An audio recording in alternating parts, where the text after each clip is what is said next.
Hi all, welcome back to Data Talks. Data analyst ആവാൻ എന്തൊക്കെയാണ് basic skill set ആയിട്ട് വേണ്ടത്, അല്ലെങ്കിൽ what are the essential skills to become a data analyst? ഇതിൻ്റെ interview പാസ്സാകാൻ വേണ്ടിയിട്ട് ഏതൊക്കെ സ്കിൽസിലാണ് ഫോക്കസ് ചെയ്യേണ്ടത്? ഇങ്ങനെയുള്ള കുറച്ച് ക്വസ്റ്റ്യൻസ് ആണ് നമ്മുടെ കമ്മ്യൂണിറ്റിയിൽ ഇപ്പോൾ കൂടുതലായിട്ട് ഉയർന്നു വരുന്നത്. കൂടുതലും ഫ്രഷേഴ്സ് ആയിട്ടുള്ള അല്ലെങ്കിൽ ഏതെങ്കിലും കോഴ്സിൽ ജോയിൻ ചെയ്തിട്ടുള്ള സ്റ്റുഡൻസും ഫ്രഷേഴ്സൊക്കെ ആയിട്ടുള്ള ആൾക്കാരാണ് ഇങ്ങനെയുള്ള ക്വസ്റ്റ്യൻസിലേക്ക് വരാറ്. അപ്പോൾ ഇന്നത്തെ വീഡിയോയിൽ ഞാൻ പറയാൻ പോകുന്നത് കൂടുതലായിട്ടും ഒരു ബേസിക് എസെൻഷ്യൽ സ്കിൽ എന്തൊക്കെയാണ് ഒരു ഡേറ്റ കരിയറിലേക്ക് step in to data career എന്നുള്ള ഒരു കോൺസെപ്റ്റ്. ഡേറ്റ കരിയറിലോട്ട് നിങ്ങൾ സ്വിച്ച് ചെയ്യുന്ന സമയത്ത്, നിങ്ങൾ മാറി വരാൻ ശ്രമിക്കുന്ന സമയത്ത് നിങ്ങൾക്ക് ഉണ്ടായിരിക്കേണ്ട ബേസിക് ഒരു ഇൻറ്റേൺ ആയിട്ടുള്ള ഒരു പൊസിഷനിലേക്കോ അല്ലെങ്കിൽ ഒരു ഫ്രഷർ ആയിട്ടുള്ള പൊസിഷനിലേക്കോ നിങ്ങൾ മാറുന്ന സമയത്ത് ഏതൊക്കെ സ്കിൽ സെറ്റാണ് ബേസിക്കായിട്ട് മിനിമം നിങ്ങൾക്ക് ഉണ്ടായിരിക്കേണ്ടത് എന്നുള്ള ഒരു വീഡിയോ ആണ് ഇന്നത്തെ video. So let's look at what are the basic essential skills to become a data analyst. അപ്പോൾ നമുക്ക് ഫസ്റ്റ് സ്കിൽ എന്താണെന്ന് നോക്കാം. ഫസ്റ്റ് ആയിട്ട് നിങ്ങൾക്ക് ഉണ്ടായിരിക്കേണ്ട അല്ലെങ്കിൽ ബേസിക് ആയിട്ട് ഉണ്ടായിരിക്കേണ്ട ഒരു സ്കില്ലാണ് SQL, സ്ട്രക്ചേർഡ് ക്വറി ലാംഗ്വേജ്. അതായത് നിങ്ങൾ ഏതൊരു ഡേറ്റ കരിയർ ആയിക്കോട്ടെ, data analyst, data scientist, business analyst, BI engineer, ഏതൊരു സ്കില്ലാവട്ടെ, നിങ്ങൾ കൂടുതൽ സമയങ്ങളിലും നിങ്ങളുടെ ഡേറ്റയെ എക്സ്ട്രാക്ട് ചെയ്യാൻ വേണ്ടിയിട്ട് നിങ്ങളുടെ കമ്പനിയുടെ ഡാറ്റാബേസ് അല്ലെങ്കിൽ നിങ്ങളുടെ ക്ലയൻസിൻ്റെ ഡാറ്റാബേസ്, കൂടുതൽ സമയങ്ങളിലും നിങ്ങൾ ഡേറ്റയെ പ്രിപ്പയർ ചെയ്യാൻ വേണ്ടിയിട്ട് അല്ലെങ്കിൽ ക്വറി ചെയ്യാൻ വേണ്ടിയിട്ട് ഈ ഒരു ലാംഗ്വേജാണ് കൂടുതലായിട്ട് ഉപയോഗിക്കുക. അപ്പോൾ ഈ ഒരു കേസിൽ നിങ്ങൾക്ക് എസെൻഷ്യലായിട്ട് ഉണ്ടായിരിക്കേണ്ട ഒരു സ്കില്ലാണ് SQL. അതൊരു SQL ബേസിക് ലെവലിൽ നിങ്ങൾക്ക് കൂടുതലായിട്ടും ഒട്ടുമിക്ക ആൾക്കാർക്കും ഇപ്പോൾ +1 +2 മുതലേ ഇത് പഠിക്കുന്നുണ്ട് ആക്ച്വലി. അല്ലെങ്കിൽ ഡിഗ്രിയിലും CS ബാക്ക്ഗ്രൗണ്ട് ഉള്ളവർക്കൊക്കെ ഡിഗ്രിയിലൊക്കെ ഇത് പഠിക്കുന്നുണ്ട്. ബട്ട് കൂടുതൽ പേരും സിൻടാക്സ് പഠിക്കുന്നു, കുറച്ച് ക്വസ്റ്റ്യൻസ് സോൾവ് ചെയ്യുന്നു, അത്ര മാത്രമേ ചെയ്യുന്നുള്ളൂ. ബട്ട് ഇത് നമ്മളൊരു അനലിറ്റിക്കൽ പോയിന്റ് ഓഫ് വ്യൂവിൽ നോക്കുകയാണെങ്കിൽ ഒരുപാട് കാര്യങ്ങൾ ഇതിൽ വീണ്ടും നമുക്ക് പഠിക്കാനുണ്ട്. നമുക്ക് വരുന്ന ഓരോ ക്വസ്റ്റ്യൻസിനനുസരിച്ചിട്ട് നമ്മൾ എന്താണ് നമുക്ക് വേണ്ടത്, ഡാറ്റാബേസിൽ നിന്ന് എക്സ്ട്രാക്ട് ചെയ്ത് വരേണ്ടത്, എങ്ങനെയാണ് അത് എക്സ്ട്രാക്ട് ചെയ്ത് കിട്ടേണ്ടത് എന്നുള്ള രീതിയിൽ നമ്മുടെ മൈൻഡിലൊരു തിങ്കിങ് പ്രോസസ്സ് ജനറേറ്റ് ചെയ്യണം. ഓരോ ക്വസ്റ്റ്യൻസ് നമുക്ക് വരുമ്പോഴും നമ്മളുടെ ബിസിനസ്സിൽ നമ്മൾ ചെയ്തുകൊണ്ടിരിക്കുന്ന ജോലിയിൽ നമുക്ക് ഓരോ ക്വസ്റ്റ്യൻസ് എന്നുള്ള രീതിയിലായിരിക്കും വരും. ക്വസ്റ്റ്യൻസ് പറഞ്ഞാൽ ആരെങ്കിലും കൊണ്ടുതരുന്ന ക്വസ്റ്റ്യൻസ് ആയിരിക്കില്ല. നമുക്കൊരു റിക്വയർമെൻറ്റ് ഉണ്ട്, നമുക്ക് ഇങ്ങനെ ഒരു ഡാറ്റ കാണിക്കണം. അതായത് ലാസ്റ്റ് മന്തിൽ ഏറ്റവും കൂടുതൽ സെയിൽസ് ഉണ്ടാക്കിയ സെയിൽസ് റെപ്രസെൻറ്റേറ്റീവുമാരെ എനിക്കറിയണം, അല്ലെങ്കിൽ അവർക്ക് വേണ്ടിയിട്ടുള്ള അവരെന്തൊക്കെയാണ് ചെയ്തിരിക്കുന്നത്, അവരുടെ സ്പെസിഫിക്കേഷൻസ് എന്തൊക്കെയാണ്, അവരെന്തുകൊണ്ടായിരിക്കാം അങ്ങനെ കൂടുതൽ സെയിൽസ് ഉണ്ടാക്കാൻ കാരണം, ഇന്നിങ്ങനെയുള്ള പല വിധത്തിലുള്ള ക്വസ്റ്റ്യൻസ് ഒരു ഡാറ്റ അനലിസ്റ്റിൻ്റെ മുന്നിൽ ചിലപ്പോൾ ഉണ്ടായേക്കാം. അപ്പോൾ ഇതൊരു എക്സാമ്പിൾ പറഞ്ഞതാണ്. അപ്പോൾ ഇങ്ങനെയുള്ള കാര്യങ്ങളെ അനലൈസ് ചെയ്യാൻ വേണ്ടിയിട്ട് അയാൾക്ക് ആ ഒരു ഡേറ്റാബേസിൽ കൃത്യമായ രീതിയിൽ ക്വറി ചെയ്തെടുത്താൽ മാത്രമേ ആ ഒരു പ്രോപ്പറായിട്ടുള്ള ഡേറ്റ കമ്പനിയുടെ ഡാറ്റാബേസിൽ നിന്ന് എടുക്കാൻ പറ്റും. അങ്ങനെ പല വിധത്തിൽ ഡാറ്റാബേസിൽ നിങ്ങൾ ക്വറി ചെയ്യേണ്ടി വരും, പല കാരണങ്ങൾക്ക്, പല ക്വസ്റ്റ്യൻസിനെ ആൻസർ ചെയ്യാൻ വേണ്ടിയിട്ട്. അപ്പോൾ ഇതിന് ബേസിക്കായിട്ട് വേണ്ടത് SQL പ്രോപ്പറായിട്ട് ക്വറി ചെയ്യാനുള്ള കഴിവിനെയാണ്. അതിനാണ് ഈ ഒരു ബേസിക് സ്കിൽ എന്ന് നമുക്ക് വേണമെങ്കിൽ പറയാം. അതിൽ തന്നെ പല ടൈപ്പ് ഓഫ് ഡാറ്റാബേസസ് ഉണ്ട്. അതായത് Postgres SQL, MS Microsoft SQL server, PL/SQL language, അതായത് ഒറാക്കിൾ ഡാറ്റാബേസിന് വേണ്ടിയിട്ട്, IBM ഡാറ്റാബേസിന് വേണ്ടിയിട്ട് വേറെ. അപ്പോൾ പല രീതിയിലുള്ള സിൻടാക്സസുകളാണ് ഈ ഇത്തരം ഡാറ്റാബേസുകൾക്കൊക്കെ. ബട്ട് കമ്പനിയിൽ ചിലപ്പോൾ ഏതെങ്കിലും ഒന്ന് മാത്രമേ യൂസ് ചെയ്യും. മേ ബി MySQL അല്ലെങ്കിൽ Postgres SQL അങ്ങനെയുള്ള SQL ലാംഗ്വേജസ് ആയിരിക്കും ഉപയോഗിക്കാം. ബട്ട് ഇതൊക്കെ ചെറിയ സിൻടാക്റ്റിക്കൽ വ്യത്യാസം മാത്രമേ ഉള്ളൂ. ബട്ട് നിങ്ങളുടെ പ്രോബ്ലം സോൾവിങ് സ്കിൽ അത് എല്ലാത്തിലും സെയിമാണ്. അതായത് നിങ്ങൾക്ക് എന്താണോ എടുക്കേണ്ടത് ഡാറ്റാബേസിൽ നിന്ന്, എങ്ങനെയാണോ കിട്ടേണ്ടത്, ആ ഒരു ഔട്ട്പുട്ട് മെക്കാനിസം നിങ്ങളുടെ തിങ്കിങ് പ്രോസസ്സിൽ ഉണ്ടായിക്കഴിഞ്ഞാൽ സിൻടാക്സ് നിങ്ങൾക്ക് പല വിധത്തിൽ പഠിക്കാം. നിങ്ങൾക്കിപ്പോൾ SQL ട്രെയിനിങ് കൊടുക്കണം, MySQLൻ്റെ ട്രെയിനിങ് എടുക്കാം, Postgresൻ്റെ ട്രെയിനിങ് എടുക്കാം. അപ്പോൾ ഇങ്ങനെ പല വിധത്തിൽ ഉള്ള ഡാറ്റാബേസ് സിസ്റ്റം ഉണ്ട്. ബട്ട് നിങ്ങളുടെ പ്രോപ്പറായിട്ടുള്ള മൈൻഡ് തിങ്കിങ് പ്രോസസ്സാണ് ഇതിന് കൂടുതലായിട്ട് ആവശ്യം. ഇതിന് പൊതുവെ പറയുന്നത് ഒരു റിവേഴ്സ് കോഡിംഗ് എന്ന് വേണമെങ്കിൽ പറയാം, ഈ ഡാറ്റാബേസ് ക്വറി ചെയ്യുന്നതിന്.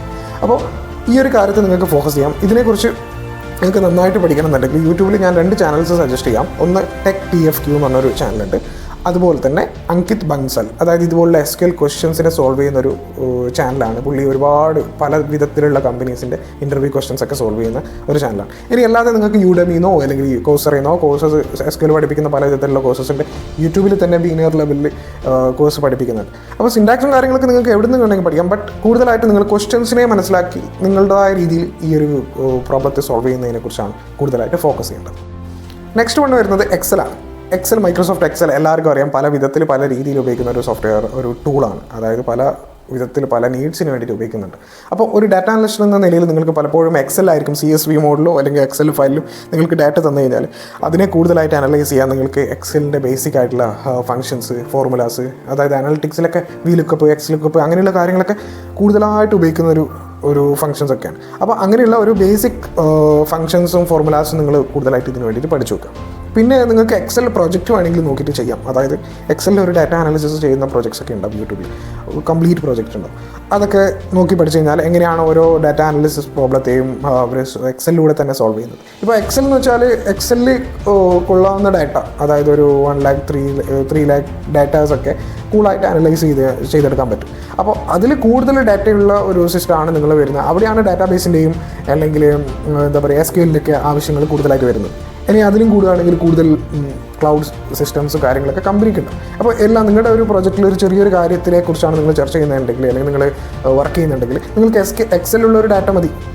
അപ്പോൾ അങ്ങനെയുള്ള കേസിൽ നിങ്ങൾ ആ ഡാറ്റയെ അനലൈസ് ചെയ്യുന്ന സമയത്ത് നിങ്ങൾക്ക് എക്സൽ തന്നെ ധാരാളമായിട്ട് പല രീതിയിൽ നിങ്ങൾ SQLിലൊക്കെ എങ്ങനെയൊക്കെ അനാലിസിസ് ചെയ്യുന്നു അതൊക്കെ എക്സലിലും ചെയ്യാൻ പറ്റും. ബട്ട് എക്സലിൻ്റെ ഒരു ടൂളാണ്. അതിൻ്റെ ഫങ്ഷൻസ് ഫിൽട്ടർ ചെയ്യുന്നത്, കോളം റിമൂവ് ഡ്യൂപ്ലിക്കേറ്റ് കോളംസ്, അങ്ങനെ പല രീതിയിലുള്ള ബേസിക് ആയിട്ടുള്ള കാര്യങ്ങളുണ്ട്. അതൊക്കെ നിങ്ങൾക്ക് യൂട്യൂബിൽ നിന്നോ അല്ലെങ്കിൽ മറ്റുള്ള റിസോഴ്സിൽ നിന്നോ പഠിച്ചെടുക്കാവുന്നതാണ്.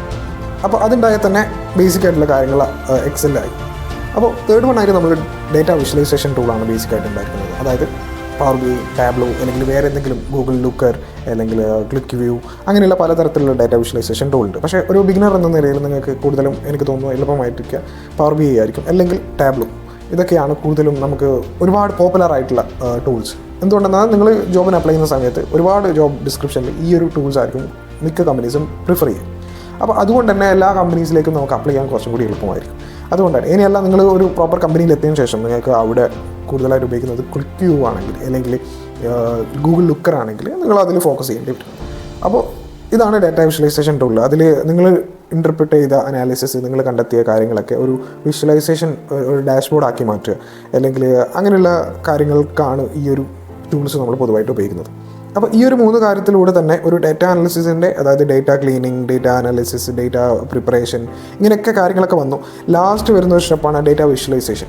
നിങ്ങൾ കണ്ടെത്തിയ കാര്യങ്ങളൊക്കെ ഒരു പ്രോപ്പർ വിഷ്വലൈസേഷനിലൂടെ പറഞ്ഞു കൊടുത്ത് അതിൻ്റെ ഡാറ്റ സ്റ്റോറി ടെല്ലിംഗ് നിങ്ങൾ നടത്തി കഴിഞ്ഞാൽ ബിസിനസ്സിന് മനസ്സിലാവും, അതായത് ഡേറ്റയിൽ നടക്കുന്ന കാര്യങ്ങളൊക്കെ എങ്ങനെയാണ്. അപ്പോൾ ഇതുകൊണ്ട് നമ്മളുടെ കമ്പനിയുടെ ഡിസിഷൻ മേക്കിങ്ങിന് എന്തെങ്കിലുമൊക്കെ ഇമ്പാക്റ്റ്ഫുൾ ആയിട്ടുള്ള കാര്യങ്ങളുണ്ടെങ്കിൽ നമുക്കത് ഈ ഒരു വിഷ്വലൈസേഷനിലൂടെയോ എല്ലാം കണ്ടെത്തി മനസ്സിലാക്കി പുതിയ ഡിസിഷൻസ് എടുക്കാൻ പറ്റും. അപ്പോൾ അതിനാണ് ആക്ച്വലി ഈ ഒരു ഡാറ്റ അനാലിസിസ് പ്രോസസ്സ് കൊണ്ട് തന്നെ ഉദ്ദേശിക്കുന്നത്.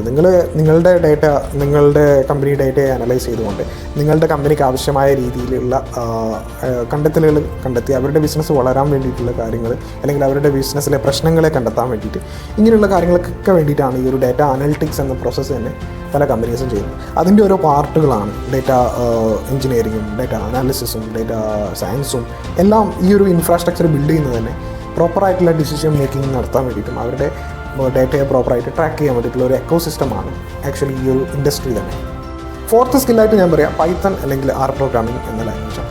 പൈത്തൺ കൂടുതലായിട്ടുള്ള കേസിലും നിങ്ങൾ ഇത് കമ്പനീസ് ബേസിക് ജോബ് ഡിസ്ക്രിപ്ഷനിൽ പൈത്തൺ ഗുഡ് ടു ഹാവ് എന്നാണ് പറയും. അതായത് നിങ്ങൾക്ക് ഈ ഒരു SQL ചെയ്യുന്ന കാര്യം അല്ലെങ്കിൽ എക്സലിൽ ചെയ്യുന്ന കാര്യം തന്നെ കുറച്ചും കൂടി വലിയ ലെവലിലുള്ള ഡാറ്റ സെറ്റൊക്കെ ആണെങ്കിൽ നിങ്ങൾക്ക് അല്ലെങ്കിൽ വേറെ ഏതെങ്കിലും വെബ്സൈറ്റിൽ നിന്ന് ഡേറ്റ എടുത്തുകൊണ്ടെന്ന് അതിനെ അനലൈസ് ചെയ്ത് അതിനെ വിഷ്വലൈസ് ചെയ്യുന്ന ഒരു പ്രോസസ്സാണെങ്കിൽ നിങ്ങൾക്ക് ഒരുപാട് മാനുവൽ പ്രോസസ്സ് ഉണ്ട് മറ്റുള്ള ടൂളുകളാണെങ്കിൽ.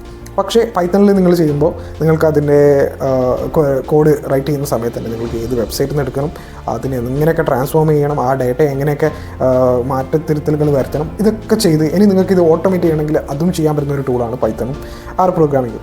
അപ്പോൾ ഇത് കുറച്ച് കോഡിങ് ഉള്ളൊരു കാര്യമാണ്. അപ്പോൾ ഇത് ചെയ്യുന്നത് കൊണ്ട് തന്നെ കൂടുതലും ഞാൻ കണ്ടതിൽ വെച്ച് കൂടുതലും ഇൻഡസ്ട്രിയിൽ പൈത്തൺ ഉപയോഗിക്കുന്ന പ്രോസസ്സൊക്കെ ഒരുപാട് ഓട്ടോമേറ്റ്, അതായത് സിമിലർ ആയിട്ടുള്ള ടാസ്കുകളെ ഓട്ടോമേറ്റ് ചെയ്യാൻ വേണ്ടിയിട്ടുള്ള രീതിയിലാണ് പൈത്തൺ കൂടുതലായിട്ട് ഉപയോഗിക്കാറ്.